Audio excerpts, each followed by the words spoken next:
Hey, what's up, everyone? It's your favorite stock whisperer, back at it again. And listen carefully, because this is one of those moments where the market does something huge, and half of Wall Street doesn't even understand what just happened. The other half understands it, but they're definitely not going to explain it to you on CNBC. You're going to hear a lot of noise about one number, 50,000. Dow, 50,000. Confetti, victory laps, anchors smiling like they know exactly why it happened. But let me tell you the truth right up front. The Dow hitting 50,000 is not the story. It's the excuse. The real story is that the market just went through a regime change, quietly, violently, and in real time. Capital didn't celebrate this week. Capital ran, it rotated, it abandoned an entire decade-long belief system and moved somewhere else. For the last 15 years, the rules were simple. Buy software. Buy subscriptions. Buy anything with recurring revenue. Trust the Fed. Ignore geopolitics. Ignore factories. Ignore banks. That playbook worked so well that people forgot it was a playbook at all. They thought it was permanent. This week proved it wasn't. Let's talk about what actually happened, not the headline version. On Friday, the Dow ripped 1,200 points and closed above 50,000 for the first time ever. Sounds amazing, right? Except when you look under the hood, you realize this wasn't money flowing into the market.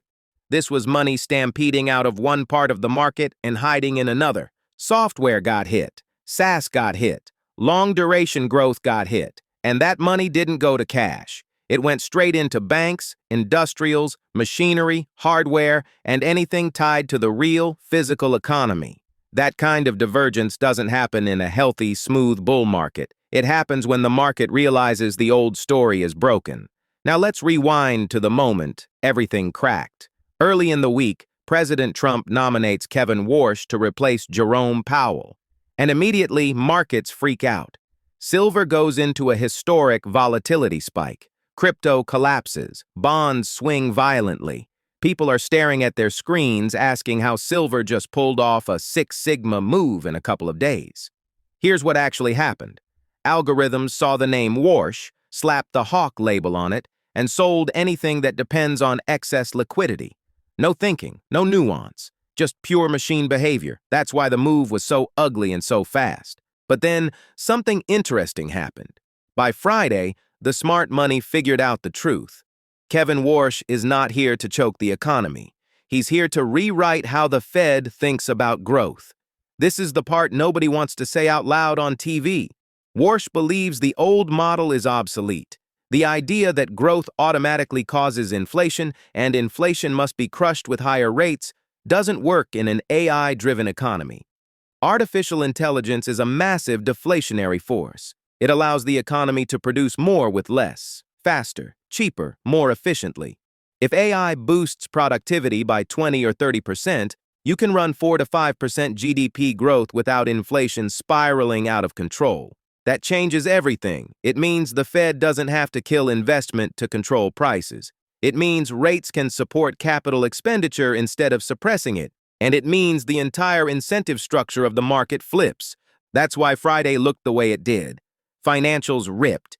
Industrials exploded. The Dow crushed the Nasdaq.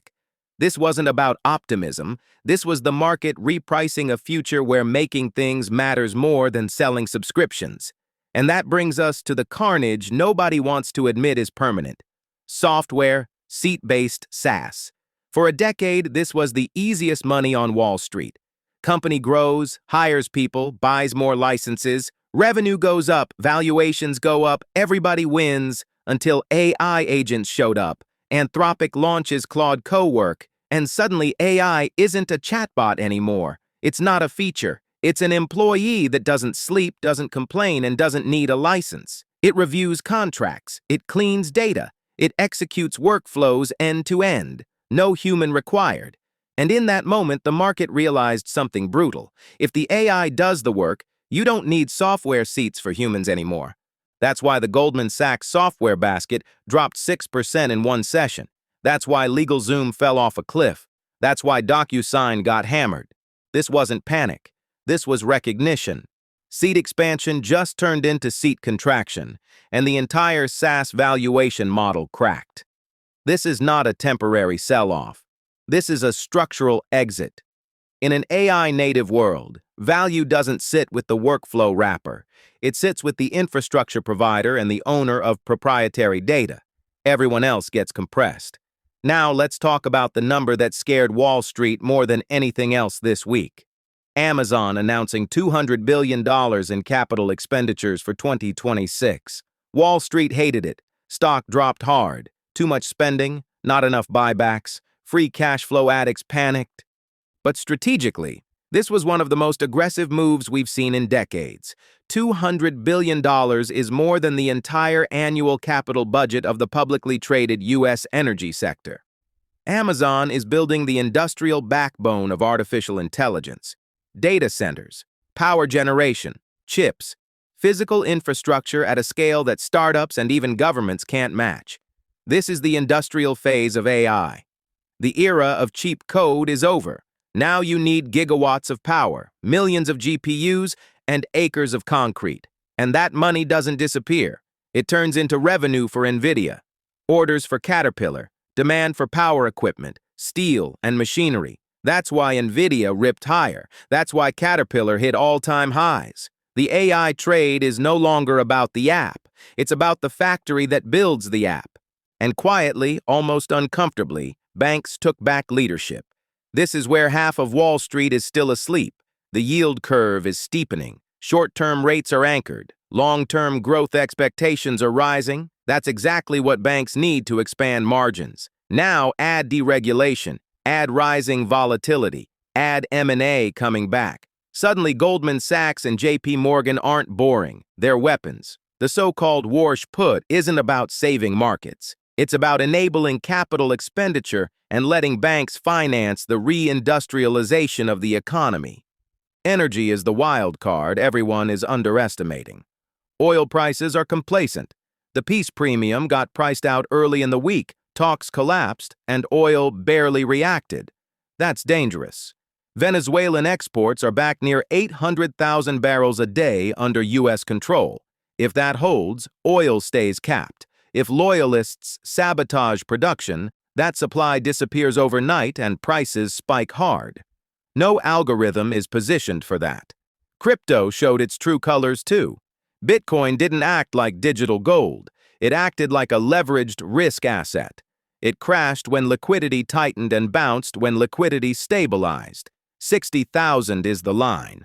Break it, and the leverage unwind gets ugly fast. So what happens next? Short term, expect chop. Big round numbers like 50,000 don't get cleared without digestion. Profit-taking is normal. Dead cat bounces in broken software names are normal. But the trend has changed. Medium term, the market is buying into a productivity boom. High growth, heavy investment, deregulation. That supports a melt-up in AI infrastructure, financials, and industrials. As long as yields don't spiral out of control.